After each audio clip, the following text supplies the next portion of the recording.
along with several first-time city councilors and school committee members. The inauguration ceremony was epic. Thanks for moving the dials forward with us and coming out tonight. We've got some fancy new toys to play with, courtesy of Patrick Gordon of Medford Community Media. Patrick, where are you? Wave to the people. Okay, he's back there. By our next broadcast, we hope to go live. We are for the first time in a long time live on Medford Community Media's air. In the meantime, we're also live streaming to Facebook so that virtually everybody can see the show. And for the folks that can't be with us, welcome to First Friday's Words and Music. As always, a shout out to Yvette Wilkes, who continues to help us produce this community conversation. She's got some help tonight. Welcome aboard, Brandon Moore. He's back there on the camera. Kudos go out to the Cummins Foundation, Ken and Maura Krause, and Medford Community Council, Medford Arts Council for their continued support of this endeavor. Bill Hager, our man on AV, and Intrepid ED is again pushing the buttons and knobs, some of them anyways, as well as working to edit our raw video for upload to YouTube later on. So tonight's conversation is a special one. On January 20th, the city of Medford, the state, and nation will pause to reflect on the life and times of the great civil rights leader and American icon, Dr. Martin Luther King Jr. Literally thousands of commemorative services and celebrations will take place at academic institutions, churches, libraries, function halls, and the like. Medford itself will join in this day of remembrance with its own annual citywide observance. The event will take place at St. Raphael's Parish Center on 418 High Street in West Medford. It begins at 10:30 a.m. and features music, a keynote address, a salute to student essays that have been written for this occasion, and roundtable conversations among all attendees. It is free and open to everyone, and yes, lunch will be provided. Our purpose this evening is in some ways to preview that celebration, but even more so to open up the dialogue about Dr. Martin Luther King Jr.'s legacy and relevance in 2020 Medford, 2020 Massachusetts, and 2020 America. To help do this, we are delighted to have a few of the key volunteers from the Martin Luther King Celebration Committee that have been laboring over the last several months to put this event together. Please welcome our old friend and Medford's Director of Diversity and Inclusion, Neil Osborne. Neil is a practicing labor law attorney and a longtime resident of West Medford. Joining Neil is local activist and writer Eileen Lerner. Eileen's thought-provoking articles and opinion pieces can be read in the Medford Transcript, where she is a frequent contributor. Finally, we have Maria Rocha. Maria is a student at Medford High School, a member of the school's Center for Citizenship and Social Responsibility, note the t-shirt, and the lead volunteer of the MLK Committee Student Essay Subgroup. Okay, so I usually like to begin our conversation with a piece of poetry that sets the atmosphere. In this respect, I want to celebrate Dr. King's battle, some of the things he was fighting against that are sadly still evident in our society. Hopefully expresses the urgency of what we want to talk about tonight. This piece is called Microaggressions. You'll never know what this feels like. 24/7, 365, 366 in a leap year, and it's definitely a black thing. Why? I'm so glad you asked. You call the police on us like you're calling a building manager to come unclog your toilet because you can. The skin you're in says, I win. We can't ever be too loud. We can't ever be too educated. We can't ever be too proud. We can't ever be too dedicated. Nobody follows you around in Nordstrom just because. Nobody asks for your ID on campus just because. Nobody frisks and cuffs you without provocation just because of the skin you're in. You can never be too loud. You can never be too educated. You can never be too proud. You can never be too dedicated. We live with this every day. We deal with this every day. We're mindful of this every day. We're stressed by this every day. You can never walk a mile in these shoes. You can't feel how much these shoes pinch my toes. You can't feel the tightness and discomfort in every step I take in a whitewashed world. But why? Why does it take 26 bullets to subdue a black boy with his back turned and no weapon save a cell phone? Why do major corporations like Unilever, H&M, and Heineken perpetuate racial stereotypes with tone-deaf advertising on the regular? Why does the sitting POTUS think it's okay to call the countries where my people come from holes? Why does a black child in grade school get put out of class for the same type of horseplay and youthful obstinance or mild assertiveness that gets his white classmate a simple "Johnny, behave yourself"? You don't know how it feels to see the smiling faces of rednecks and Klansmen, Klanswomen, and Klans kids standing hundreds deep in a field where the child body of a black boy is dangling from a noose on the bough of an ancient oak tree. Perhaps the Jew does when he sees the image of naked bodies and piled in the rigor of death at Auschwitz or Dachau. Perhaps the native Apache or Cherokee does when she sees the grainy illustrations of the forced death marches of her ancestors across the Trail of Tears. Perhaps the Japanese immigrant does when he remembers the barbed wire perimeters and horse stables converted to living quarters or the forced internment of potential enemy agents. But you, heirs to Anglo-Euro spoils of colonial conquest and systemic privilege, do not have radar for this, do not have a frame of reference for this, do not have an appreciation for this. You don't have the emotional intelligence for these little hurts of the heart, bee stings to the brain, sucker punches to the soul, spilled milk of the spirit. You say, it's nothing we think you should cry over, even as you watch us sometimes die over these microaggressions, these race-fueled transgressions, this constant procession of slings and arrows that seldom miss the target when the bullseye is black like me.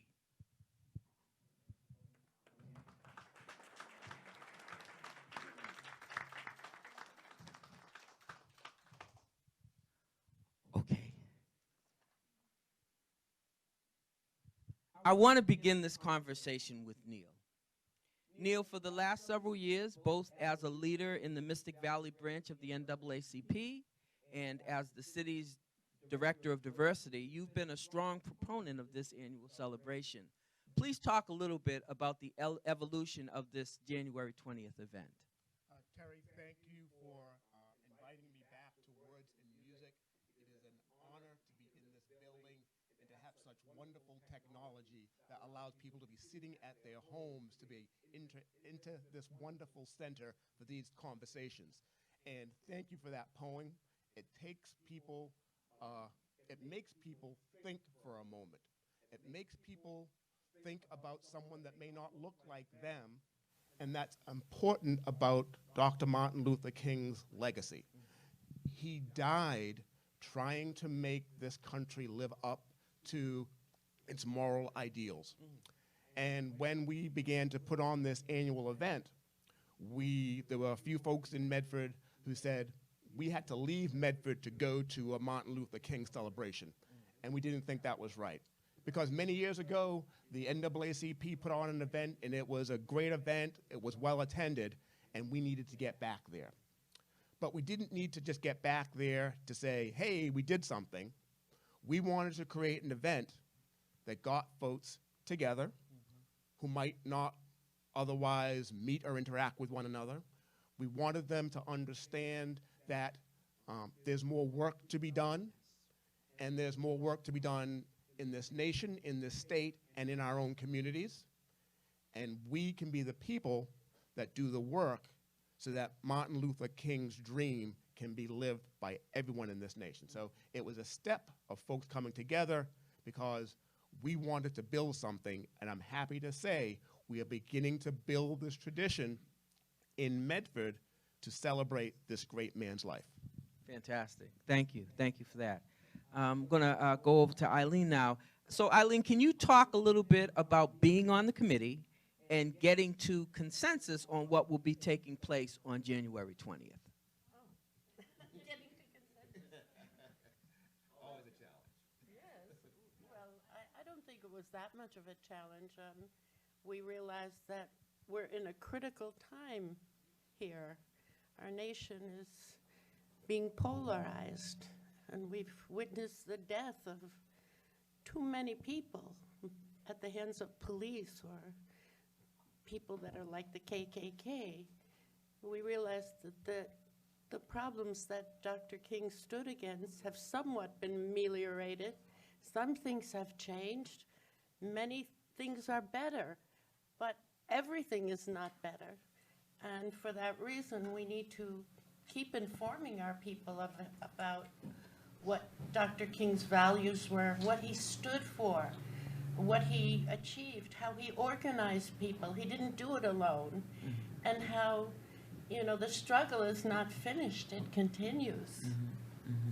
So now, did you see the same opinion that you have about all of the things that need to be addressed and redressed coming forth in the conversations that you were having with the other folks in the committee? I would say all the people that are on the committee, including the high school students, are aware of the challenges that we have and are quite upset and distressed by numerous things, and want to address them and want to move things forward in our own community, because, you know, everything is local, right?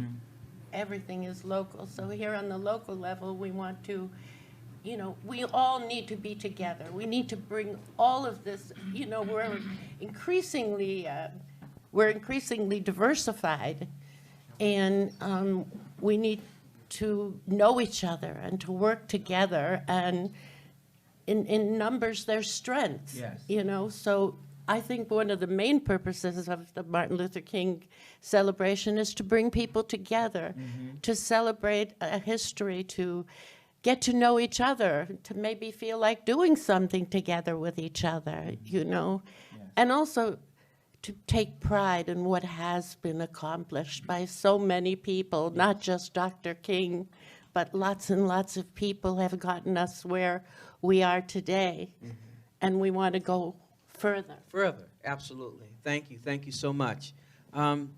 So, Maria, I don't know you. This is our first time meeting. Tell us a little bit more about yourself, and maybe talk a bit about your impressions of Dr. King and his work. Well, I'm a sophomore at Medford High School, and I am part of the CCSR.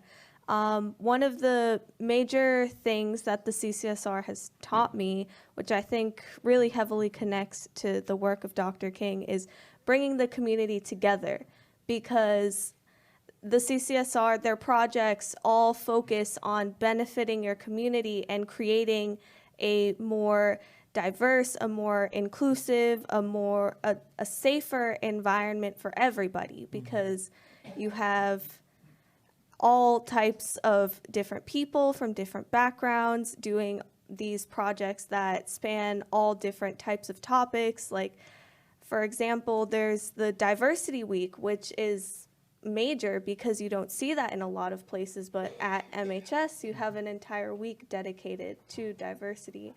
And well, the things that Dr. King stood for, like, they're very important to me, because my major passions in life are benefiting others, creating community, and helping those in less privileged positions. And so that's the reason why, when this opportunity was brought to me to volunteer with this committee, it was important that I stepped on board. Oh, fantastic. Now, are there other projects, CCSR projects, that you participated in? Oh, Well, I actually am the founder and coordinator of a project called the CCSR Tufts Questbridge Chapter Resource and Mentoring Program, where we connect first generation and low income students at the high school to Tufts students of similar backgrounds. And they're able to ask questions about the road to college and professional development. And there's also newsletters that are sent out containing information about resumes and college applications and things like that. Wow. Sounds like a very worthwhile pursuit. Thank you. Thank you very Maria, much. Some people Please. might not know what CCSR stands for.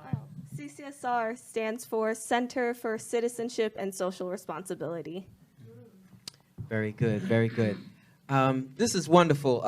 Neil, I'm going to go back to you again, and I want, if you would, to talk about the energy that you've seen in getting folks together to put on this celebration. What has surprised you, and what has made you more hopeful? I'll start right away with the help from the young people. If our future is our young people, like Maria, I think we're going to be in fabulous hands. We had the great, I won't say luck, but we wanted to make sure more youth understood the legacy of Dr. Martin Luther King, and we wanted them to be more a part of the planning process. But it's hard to find busy young youth. So we decided, what if we were to meet right at the end of school at the high school? That was how we found Maria, and we found some other young students, and they have made a wonderful, wonderful addition to our planning. And the fact that they are actively thinking about Martin Luther King helps us bring that message to adults. So when you have 23 young people writing essays, which we will be able to feature. So it's right. There's still time to send in your essay of under 500 words. If you still want to do that, there's still time. It now lets the young people lead the adults. Maybe next year we will have an adult essay contest about what the legacy means, because it is about folks getting together who might not otherwise talk to each other. They might see each other on the bus stop for a moment or be in a grocery line. But this is an event where we want to do a little bit more digging deeper. Okay. And we had the great fortune to have this wonderful keynote speaker for this year's event, Mr. Terry Carter. So we are happy that you will be able to talk about Dr. King's legacy with your wonderful words and your wonderful way of bringing out the truth through poetry. So we are lucky to add you to the story of what Medford will do about seeing this dream come about. So much for that being a surprise to anybody. But that's good. I'm honored, obviously, to have that kind of an opportunity. And I do have a few things to say. Preachers say that you do 3 points in a poem. I'm a little bit different. I do 3 poems in a point. So I hope I have something informative to say. Okay, Eileen. Very good. You're not originally from Medford. Nope. Okay, but you've been here for a while now. Almost 5 years. Well, yeah, and you've written about topics of equity and fairness on numerous occasions. What other things would you like to see Medford do to be more inclusive? Oh, well, we would love to have more teachers of color. Mm-hmm. We would love to have more policemen of color. Mm-hmm.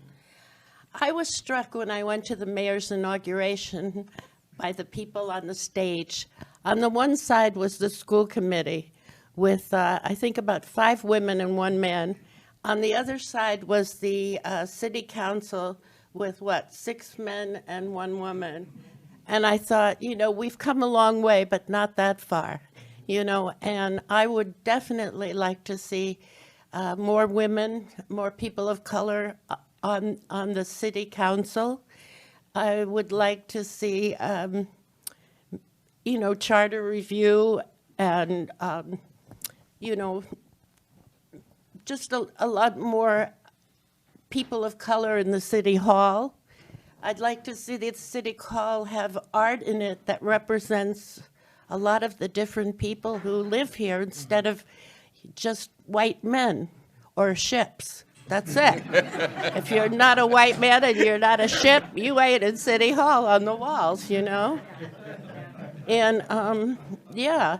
But I think it's interesting that we are replacing one female mayor with another female mayor. That's kind of good. But now I think we need to get some more women on the city council and more people of color and in positions in the city, not just one or two here and there in visible positions, but in lots of different positions. Okay, all right. Things to be wished for. Maria, I'm going to come back to you. I would like for you, because you've been, you know, kind of running the show on this part of it, talk a little bit about the essays that were written. How did that idea come about? Essays that you received, did you provide incentives? Are there prizes or other things? How's that, you know, kind of flowed? So the essays, well, anybody who submits gets a $10 gift card to a coffee shop. We felt that would be a good incentive. It makes it not a competition, because that's not really the point of it. The point is really to open up a dialogue about Dr. King's legacy. And so far, we were very impressed with the number. We were very happy. It was like an influx, and it feels great to know that there's a lot of young people out there who are thinking about this and who are writing about this. And so far, we feel as though the essays have, for the most part, really gotten that point of the legacy of Dr. King and why it is so important today. So. Okay. All right, very good. Eileen, your social activism goes back a number of years, more years certainly than you've been here in Medford. It's something that you and I have spoken about on numerous occasions. Why don't you reflect a little bit more on how your thinking about community building was and continues to be impacted by the work of Dr. King? Okay, so when I was 13, Emmett Till was murdered. Some of you may remember Emmett Till. He was 13. I still can't think of it without grieving. I still can't. I don't know. I think I identified with him in some ways because my family left Poland to escape, you know, being killed. And we are the descendants of my grandmother and grandfather. We're the only ones alive. Everybody else was killed, you see. And I grew up part of the time in an immigrant community where the awareness of this was very acute. And I was told when I was growing up, you know, you have to pay attention to what's going on because you never know. Don't think it can't happen here. It could happen here. But I have to say, growing up in the United States, I really didn't think it could happen here. I really didn't. I don't know. I believe you still believe in the ideals you're taught in school, even though you kind of know they're not quite right. They haven't got it quite right, you know. They leave out a lot of stuff. But even so, you think, oh, we're the country that's the most free and democratic. And at least they weren't killing Jewish people here, you know. But then again, I also heard, and I'm not proud to say this, but I'm going to admit it, that I heard people in my family say, thank God for the black people. They used the word Schwarze. Thank God for the Schwarzes, because if it wasn't for them, they'd be killing us. All right? What a statement. So I grew up with that awareness, and also I was kind of a dark little Jew, you know, so with curly hair, and nobody ever knew what I was, and a lot of people thought I was black, and a lot of people have always thought I'm Latino, and not too many people think I'm white. Some people do, but, you know. so I had an identification with Black people, and I like to read, and I've been reading Black history all my life, and I just feel, you know, I came early to the understanding that we all have to be together. There's so many of us, you know, women, people of color, Muslims, you know, we need to stand, there are more of us than them. We need to stand together, and all this separation, it just grieves me so.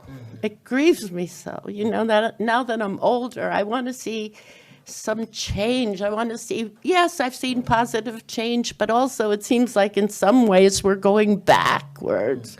We're fighting the same struggles. And, you know, unless we all start paying attention and educating each other and the young and doing whatever it is within our power. I mean, I know not everybody is an activist. That's people have other things to do, but I do think that everybody should figure out something that they can do in these times, because Jewish people are very upset now. It feels like the time before Hitler came to power. Amen. Okay?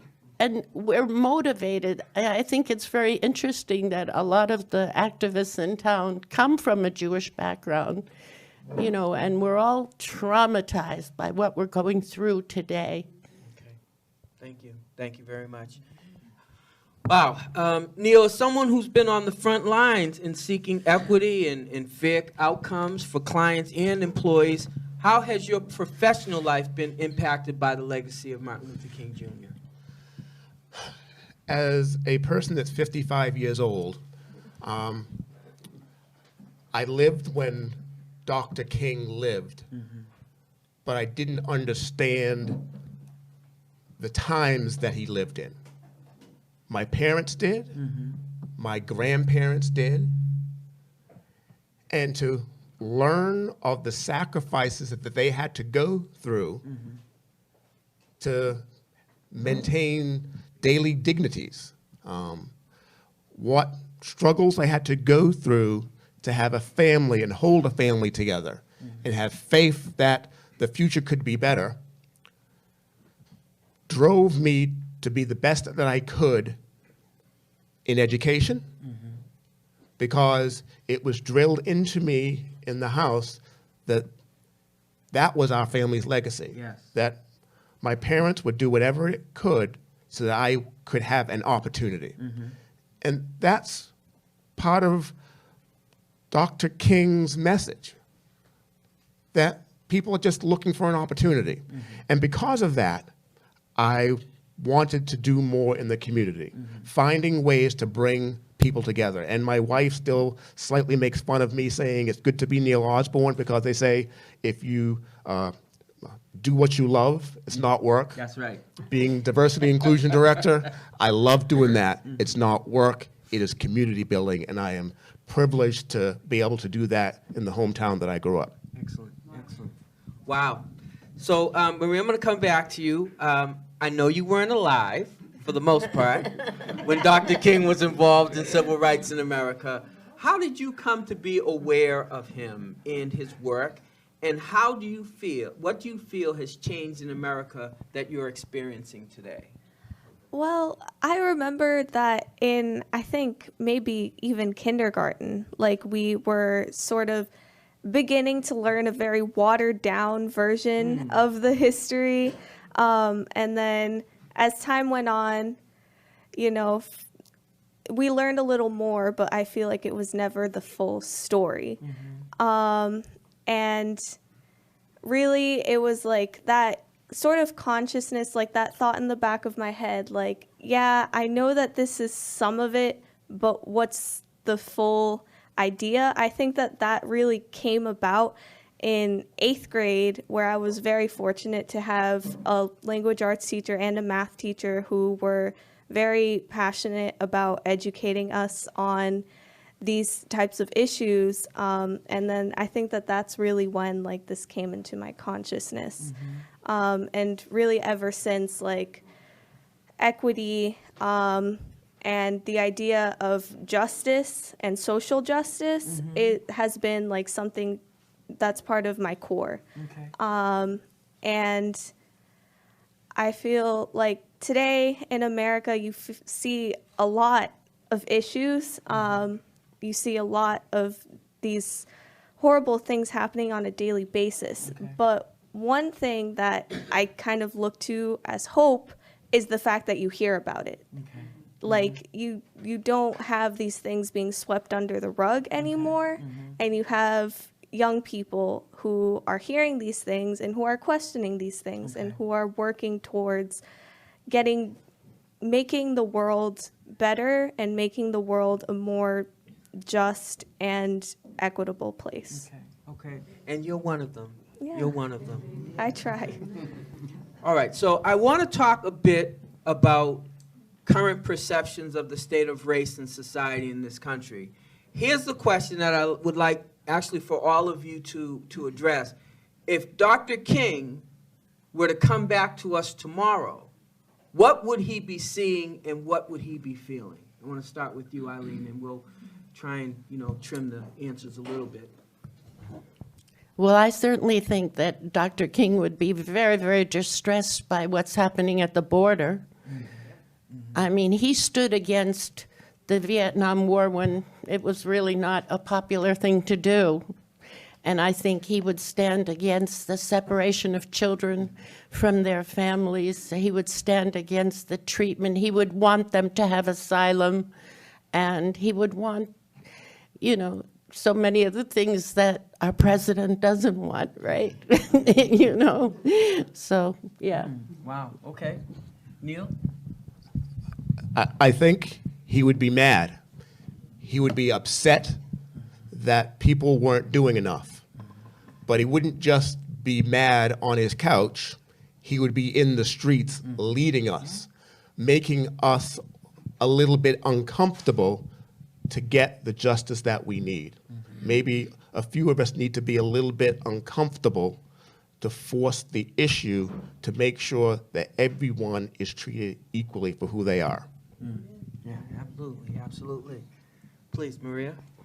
I absolutely agree with what they've said before me. I believe that he would be distressed, and I feel that he would be angry. I feel that so many of the things happening today on a daily basis go completely against his legacy and his message, and I feel like he would, as Neil said, be leading us to go out and do something against it because it's a necessary thing. It's absolutely something that we should be fighting against. So let me ask you a follow-up question. Can the next Martin Luther King Jr. come from your generation? I absolutely believe so. I think that there's a lot more consciousness of these issues. I think that there's a lot more space to talk about it in a lot of social media. And even like in day-to-day conversations, people are more willing to at least bring up the topic, and sometimes it can be difficult to get people to listen, but it's something that's there, and it's like, I believe at least that whenever you start to mention the topic of race, the topic of equality, that kind of plants a seed, and it gets somebody who may not have thought about it before thinking, and then that can kind of grow their perspective. Fantastic. Very good. Very good. I want to read a few of Dr. King's quotes and get everyone's reflection on what Dr. King was saying. The first quote I want to read is from his book, Strength to Love, which he published in 1963, in which he said, "The ultimate measure of a man is not where he stands in moments of comfort and convenience, but where he stands at times of challenge and controversy." So, Eileen, would you pick up on that? Oh. Okay. Yeah. I'm reading Edward Snowden's book. Oh. Sorry. I'm reading Edward Snowden's book right now about surveillance and so forth, and how, they know everything we practically think. Everything that we do, every meeting we go to, they're listening, and so I feel like, you know, we're all in danger, whatever we do, so who cares, you know?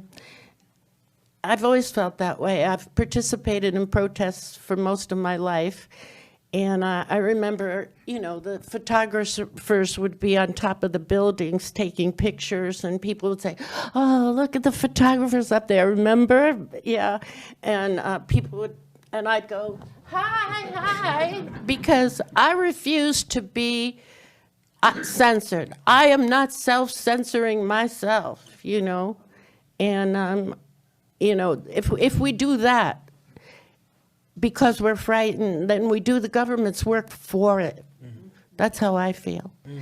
And if there's so many, many, many voices and people being active, then that gives us a lot of protection. You know, if you're one person against a system, yes, you know, that's pretty bad odds. But the whole people, if all of us, you know, work together, I just think that I'm very optimistic, even at the same time that I'm upset and distressed and frightened. Mm-hmm. Mm-hmm. Okay, Neil, thank you. I believe and hope that there's a little bit of Martin Luther King in all of us. This state has put a lot of time in the schools to making sure kids stop bullying each other. Mm-hmm. And the lessons that they have learned in that process, unfortunately through tragedy, is that when someone who isn't bullied, who watches someone be bullied, steps in, that's how you shut the bully down. If we as adults could find someone who is being oppressed and you're observing it, and have a little bit of Martin Luther King courage to step up and do something, mm-hmm. this world will be a much better place. Mm-hmm. But I hope and do believe that it's in us, mm-hmm. and we are going to get it out of us because this country needs it. And I'll also share, I'm loving this conversation, but when you come to the Martin Luther King celebration, we're going to have small table discussions where more people can dig a little bit deeper. So happy to be doing this at the community center, but engaging in conversations around a smaller table, I think, is the beginning of all of you being a little bit more Martin Luther King-like. Fantastic, fantastic. Please, Maria. I think that the quote is absolutely correct in saying that it's when you put yourself out there and you stand up for what you believe in, that's when you really show your true colors. Like, it's when you are at your fullest potential. Mm-hmm. That's the moment where you're loud and you're proud and you're not holding anything back because you're standing up for what you believe in. Mm-hmm. And ultimately, we should all try to have that moment of standing up for Absolutely. What we believe in. Mm-hmm. He called it the courage of our convictions. Mm-hmm. Very good, very good. So here's the second quote, and this quote was made to a speech of students at Barat Junior High School in Philadelphia in October of 1967. And Dr. King said, "Be a bush if you can't be a tree. If you can't be a highway, just be a trail. If you can't be a sun, be a star. For it isn't by size that you win or fail. Be the best at whatever you are." Well, I brought some, as you know, also. Yeah, and these are quotes that came off the Martin Luther King Memorial in Washington, D.C., and this senior group went down and I collected some of those. And the one that I think is very appropriate at this moment: make a career of humanity. Commit yourself to the noble struggle for equal rights. You will make a better person of yourself, a greater nation of your country, and a finer world to live in. Absolutely.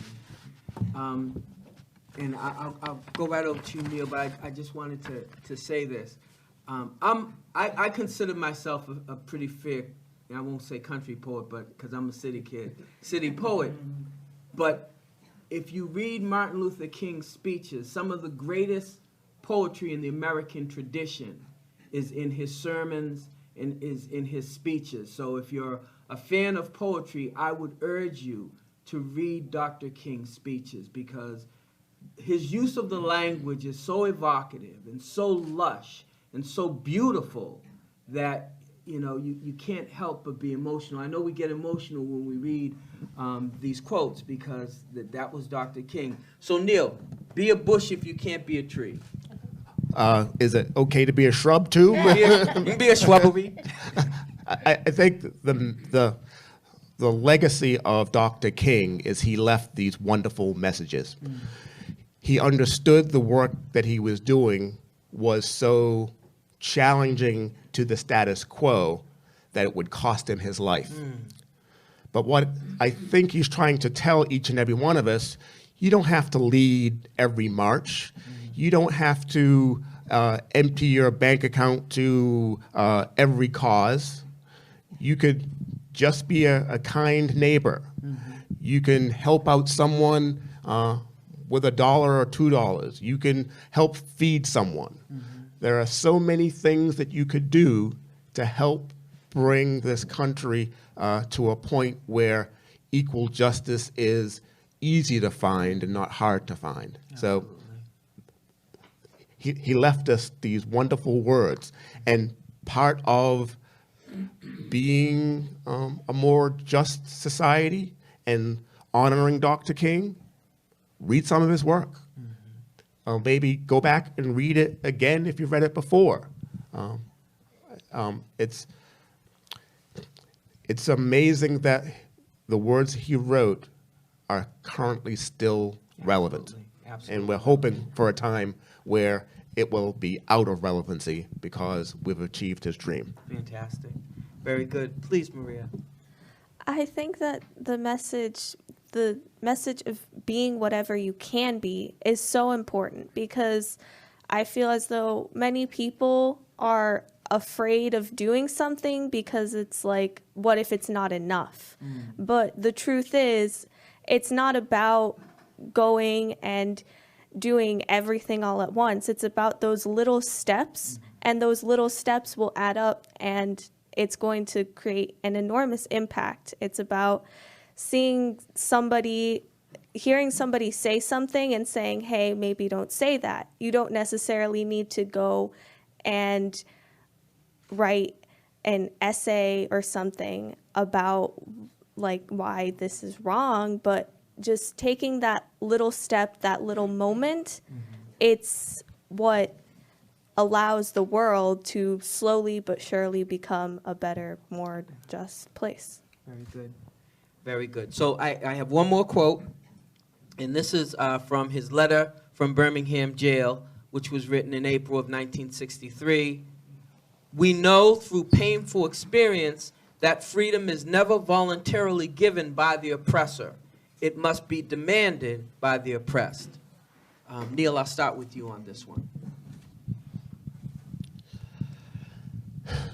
From that very painful moment in his life where he's sitting in a jail, he's sending a message of, we can't wait. It's time. You can't be passive in the face of injustice. Sometimes you have to do more than ask. And I think it's important that we don't let one or two people in our community do the asking, because they oftentimes feel the brunt of the pushback. But if a bunch of us begin to do the asking, if a bunch of us are willing to take a little bit of discomfort, we can get where we need to be as a nation. And we can't forget what happens locally is important too. There's a lot that's going on in this nation, but it starts here. It starts with our neighbors. It starts in our own communities. Absolutely. Absolutely. Eileen? Refresh me. Oh. Oh. Well, I'll say it another way, Okay. because Dr. King was a classical scholar, and his statement reminded me of what Frederick Douglass said. Yes. Power concedes nothing without a demand. Right. So it's essentially the same statement. Absolutely, and that's why they, the calls to your legislators, those count, I mean, at this point in my life, I can't go to a protest anymore. I can't walk around that much. I can't deal with the cold, so that's out.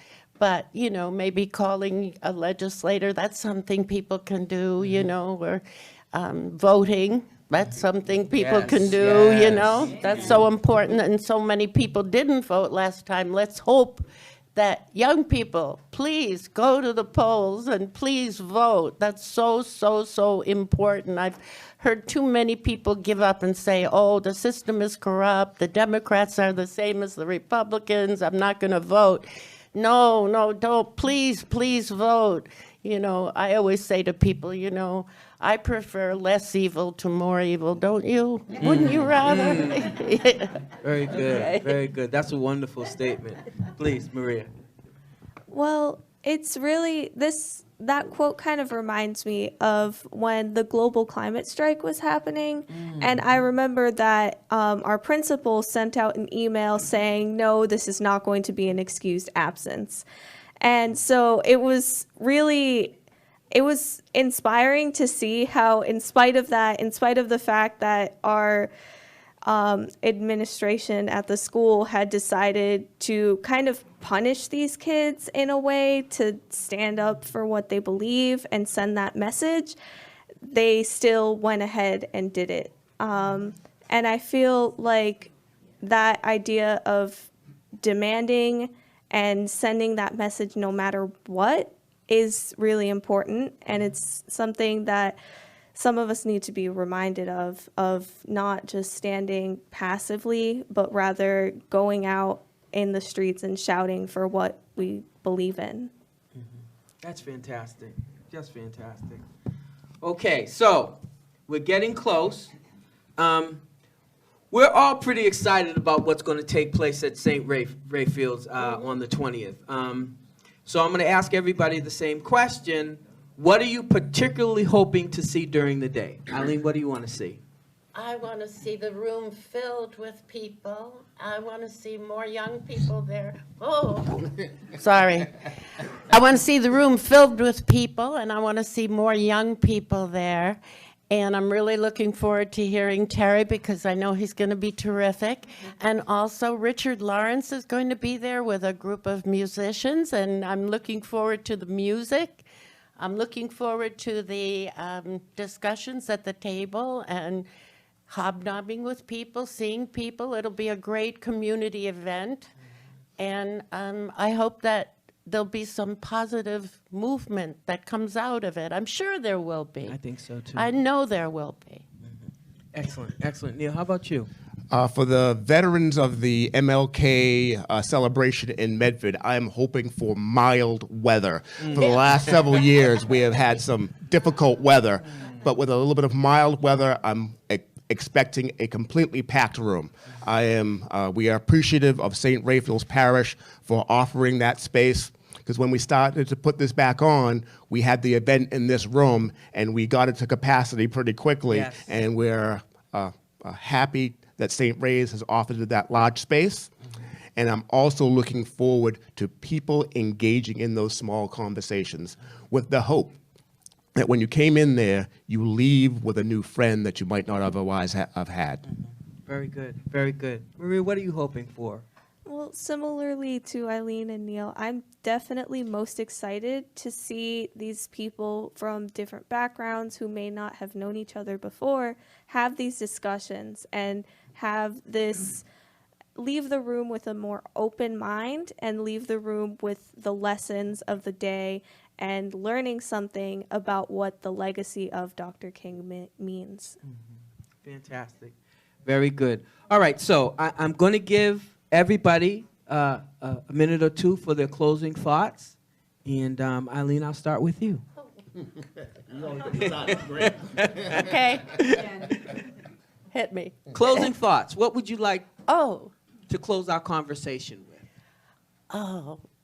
I just really appreciate the fact of being able to speak to you all today, and I'm glad that you all came. And I hope that I see you all at the Martin Luther King birthday celebration. Thank you. As the city's director of diversity and inclusion, Martin Luther King celebration is sort of like my Super Bowl, my World Series. It is the event that excites me the most. And what is happening over the years, more and more people are flocking to that event. The politicians, the folks that want to be seen in the community of a diverse community are coming, and I want that to continue. I want people to know this is a space that you want to talk to people that might be different from you, even people of color. Come down to this event because we're doing things, we're learning from each other, and lunch is free. What are your closing thoughts, Maria? Well, I really want to take a moment to remind people that this is a time of reflection, and it's a time of a reminder of action. And the idea that action is one of the most important pieces of the fight for equality. Because without going out and doing something, what is going to happen? And so it's the conversations like this one, it's people like you in the audience coming out here to listen to this and to participate in this and coming to this event as well. And that's what's going to allow for the world to change. I do want to say this. These panels, by and large, we haven't had a lot of young people. We've had, older adults in most cases. You are a breath of fresh air. You are. Are we stale air? No. Don't get me wrong. I love all of our panelists. It's just that every once in a while doing something different leads to something different. Sure. And you're different, and we really, really appreciate you coming and joining us. Fantastic. All right, so there you have it, folks. Another great words presentation goes up to the mountaintop. So as we close out the conversation segment for this Friday, folks, can we have a robust round of applause for our panel guest, Maria Rocha,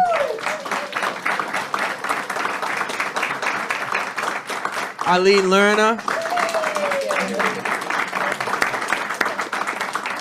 and Neil Osborne.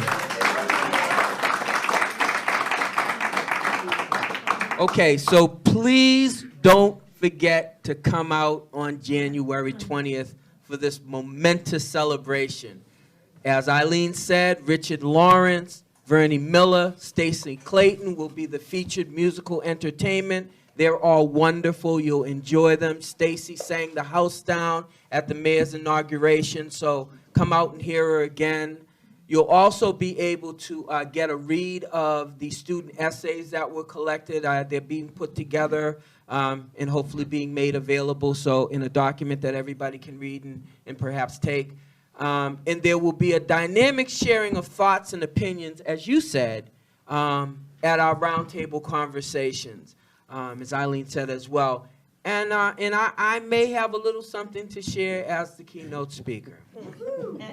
So thanks to you all for paying attention and being a part of all of this. Now we'll take a small pause for the cause, and I will be back to give you the 411 on tonight's outstanding musical entertainment. Stretch your legs, refresh a bit at the table in the back, but don't go anywhere.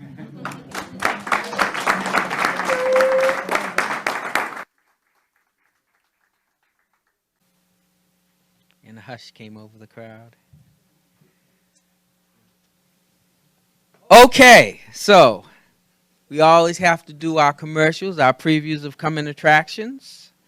So this Sunday, January 12th, come out for the Origami Club's ongoing gathering from 3:30 to 4:30 p.m. Origami is the ancient art of Japanese paper folding. It's both fun and functional. On Sunday, January 26th at 2 o'clock p.m., we are hosting a WMCC volunteer fair. Come by and see how you can impact what's going on in your community center. Learn about volunteering and training to help with video and media assistance, the after-school youth program, summer basketball, and other center engagements. We're really looking forward to a good turnout. There's lots of different ways to volunteer to help with the community center. Please visit the WMCC website often, WMCC.us, to see regular updates on what's going on, join up, and join in. Okay, so I have one more commercial, and this is the one I get to do for me because I'm the host. Okay, so I had the privilege of giving the inaugural poem at the new mayor's swearing in this past Sunday.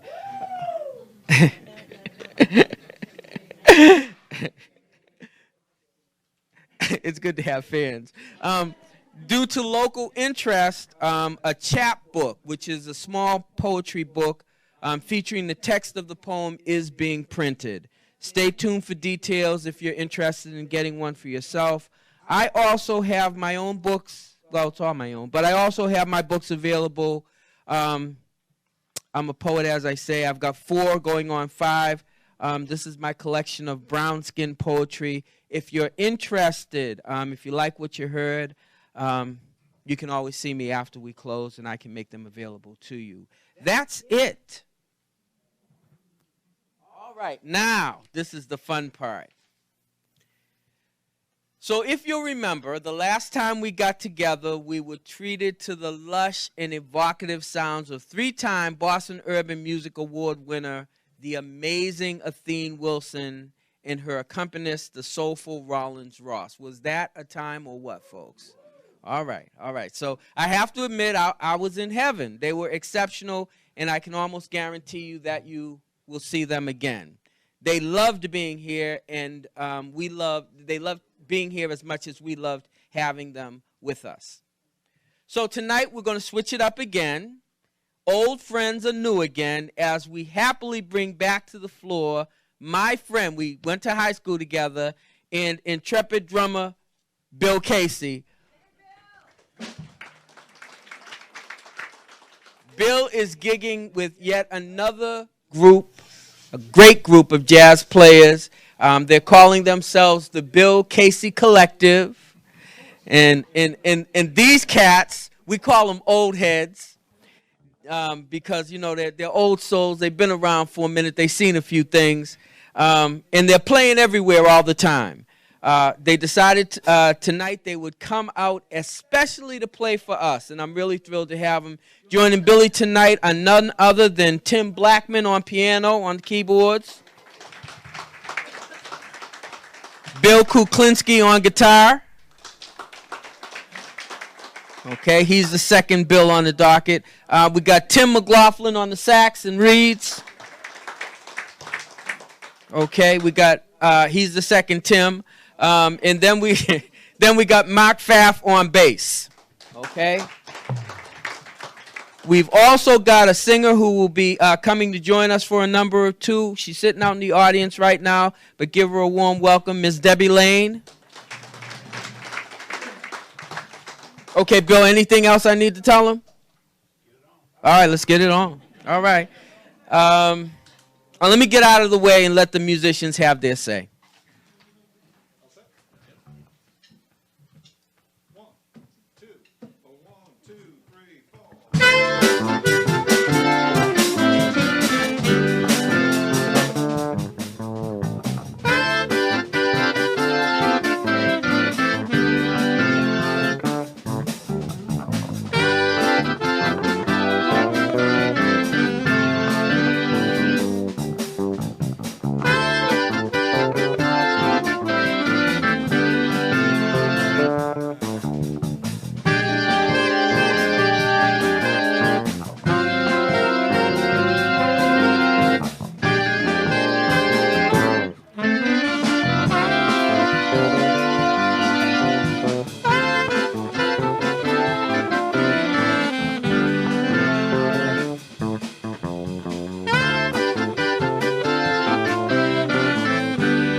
That was a tune called Flood in Franklin Park by Grant Green. Grant Green.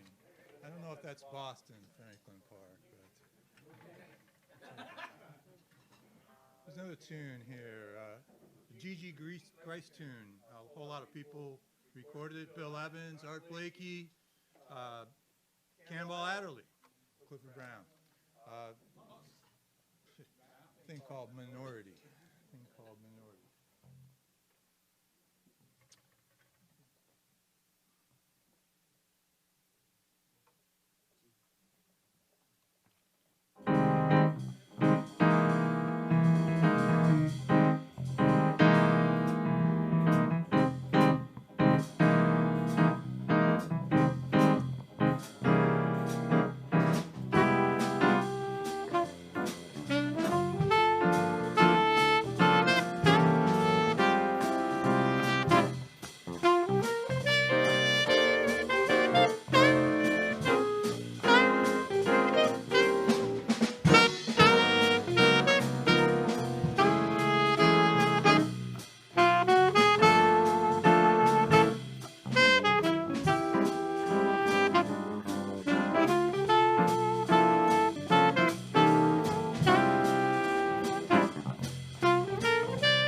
A little blues tune here, but a little different kind of blues tune. This is Clifford Brown tune, a little thing called Sand Dew.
Feature Tim here, get us going here on a well-known ballad, a pretty well-known ballad. Apparently Tony Bennett had the first big hit of this tune, but whole thing called "Who Can I Turn To?" When nobody needs me.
We have a good friend in the audience here, Miss Debbie Lane. She's going to come up and sing.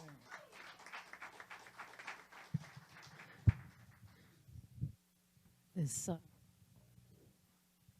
believe it's on. This next song is You Go to My Head. Mentioned several types of drinks. And it's by Fred Coots. The immortal Fred Coots.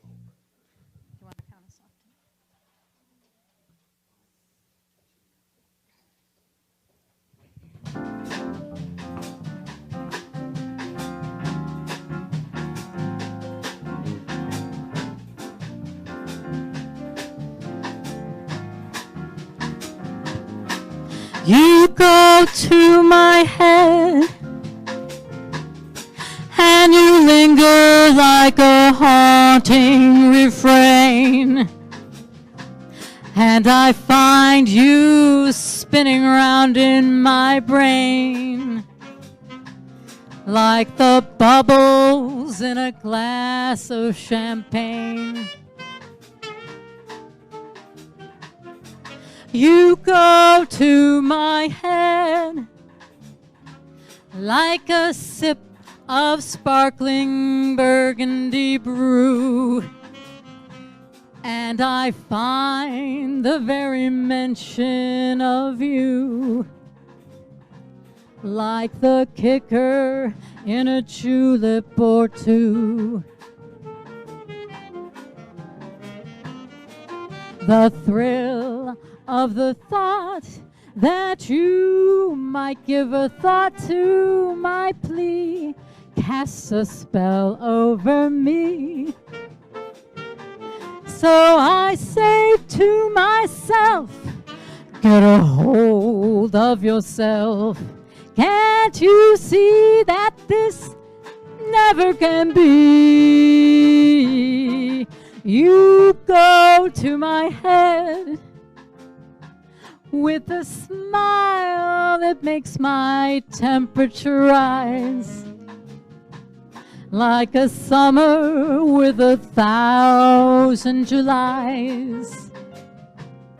You intoxicate my soul with your eyes, though I'm certain that this heart of mine hasn't a ghost of a chance in this crazy romance. You go to my head.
The thrill of the thought that you might give a thought to my plea casts a spell over me.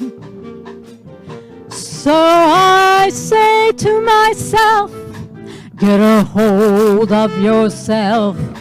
Can't you see that this never can be? You go to my head with a smile that makes my temperature rise, like a summer with 1,000 Julys.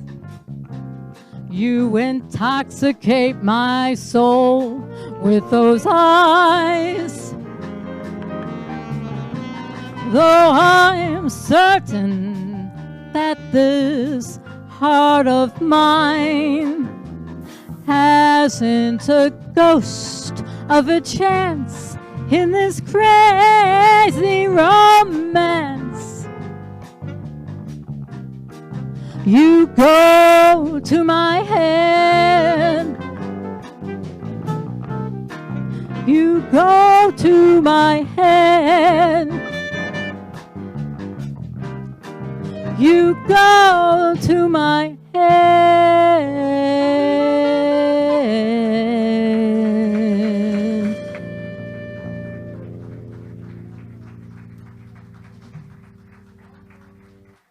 Not that I could hear.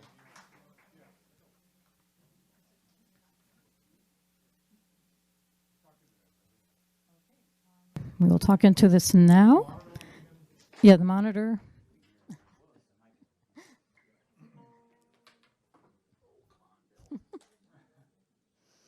A little technical break here.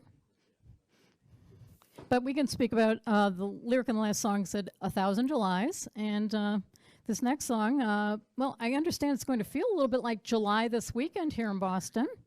And this next song is about vacationing and taking a fun trip across the U.S. And, oh, you can hear me now. It's a tune called, by Bobby Troop, called Route 66.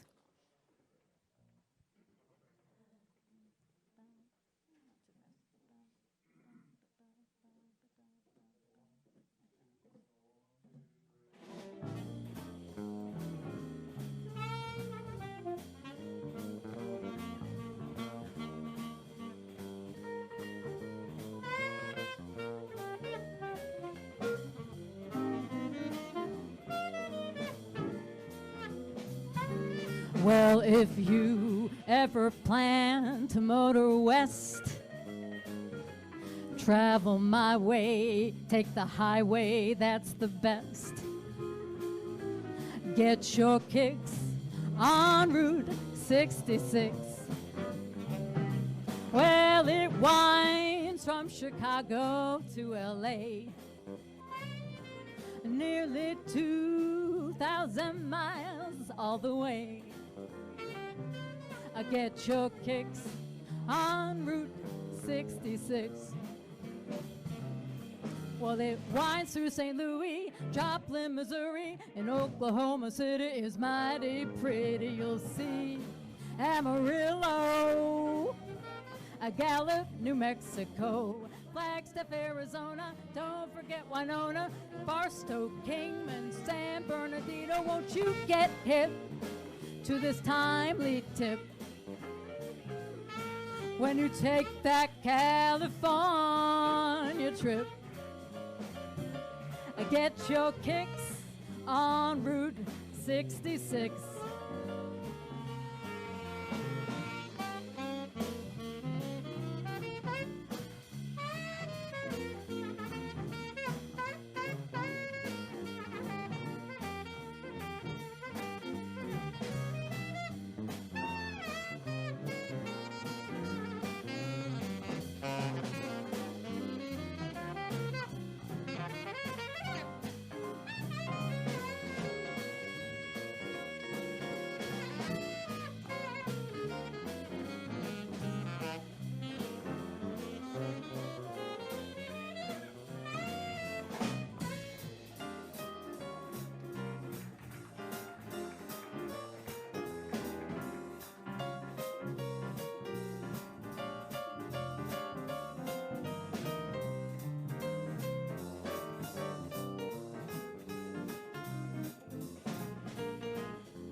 Winds through St. Louis, Joplin, Missouri, and Oklahoma City is so mighty pretty.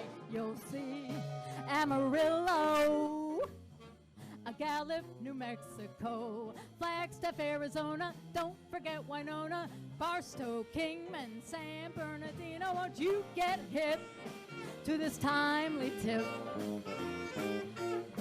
when you make that California trip? Get your kicks on Route 66. Get your kicks on Route 66. Get your kicks on Route 66.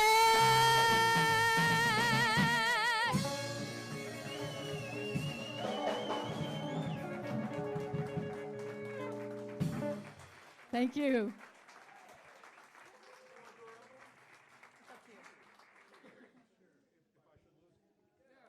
Okay, we're going to slow this down slightly. Oh, I passed the audition, yay! This next song is called If I Should Lose You, and it's Ralph Ranger, I believe, is the composer. Hey!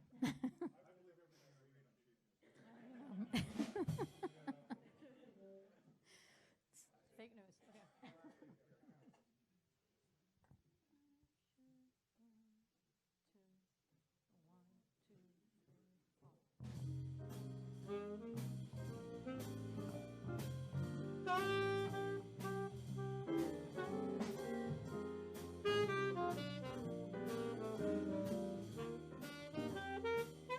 If I should lose you, the stars would fall from the sky. If I should lose you, the leaves would wither and die. The birds in Maytime would sing a mournful refrain, and I would wander around hating the sound of rain. With you beside me, a rose would bloom in the snow. With you beside me, no winds of winter would blow.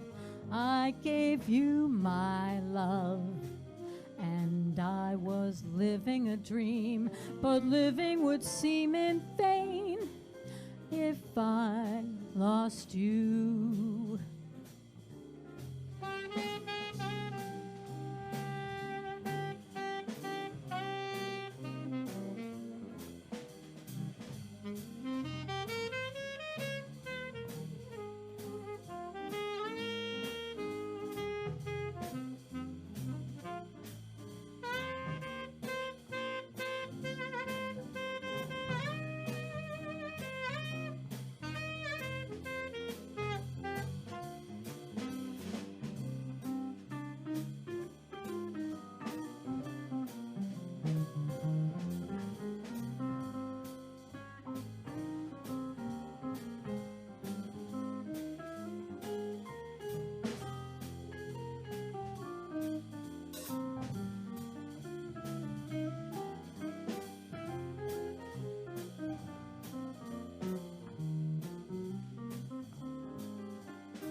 If I should lose you, the stars would fall from the sky. If I should lose you, the leaves would wither and die. The birds in Maytime, they'd sing a mournful refrain, and I would wander around hating the sound of rain. With you beside me, a rose would bloom in the snow. With you beside me, no winds of winter would blow. I gave you my love, and I was living a dream, but living would seem in vain if I lost you.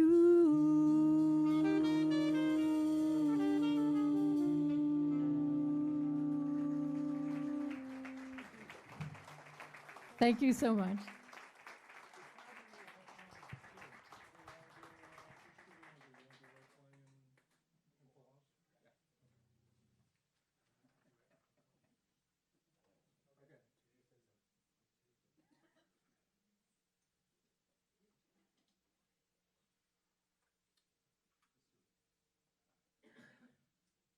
Last one. You just got to sing the last one. He sang the last one? All right. We'll do full house. Okay, if we do a Western? He wants Rick. He's the host.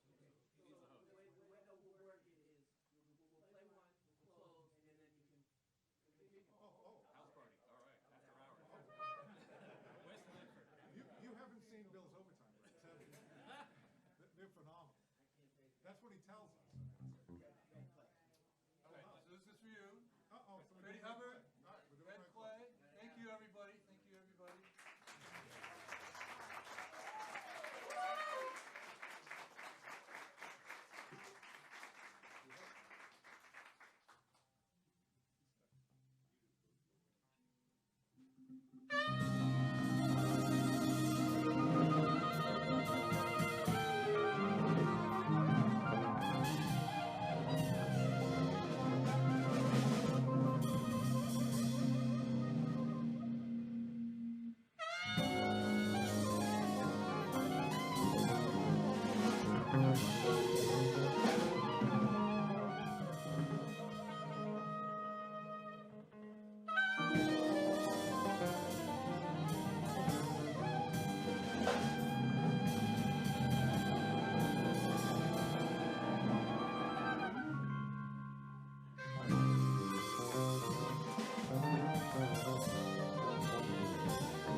All right, ladies and gentlemen, the Bill Casey Collective.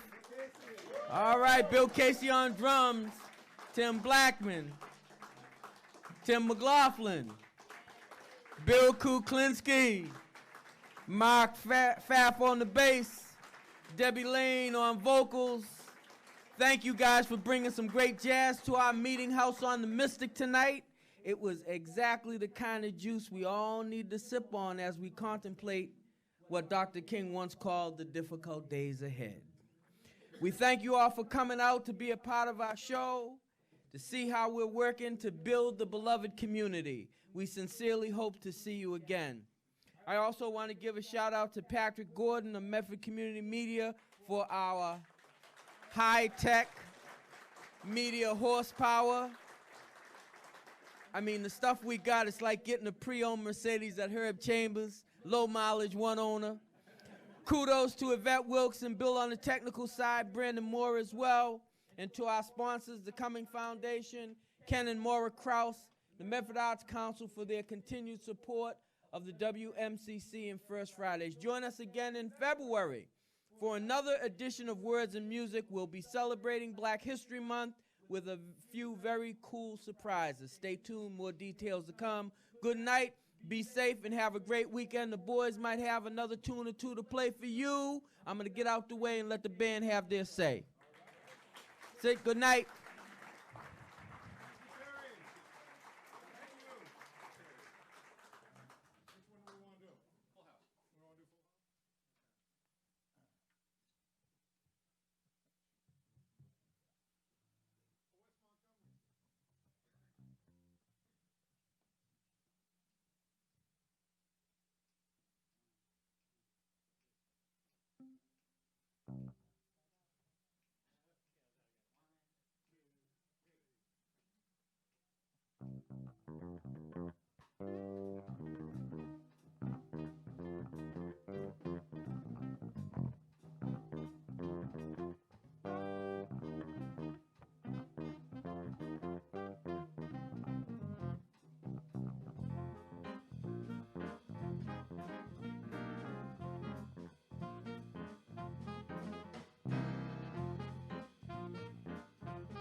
Since it's his band, he's got his name on it.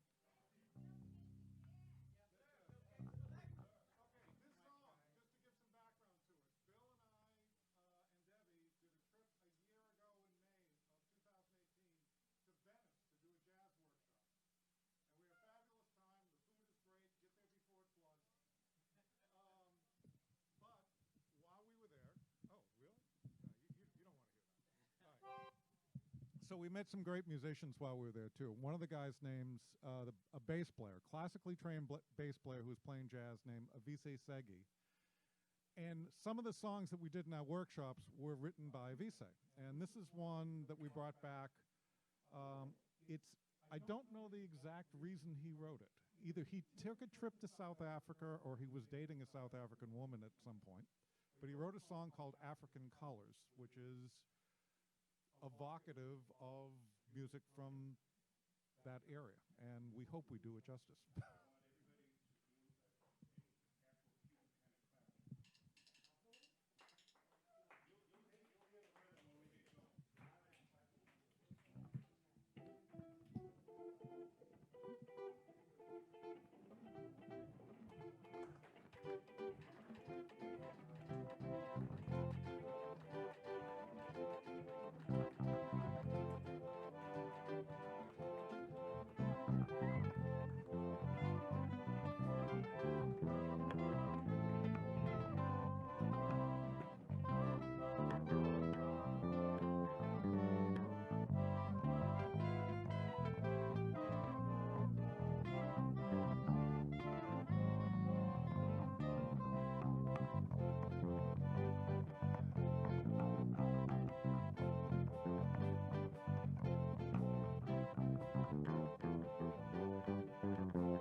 All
right, New Casey Collective, the two Tims, the two Building a Mark.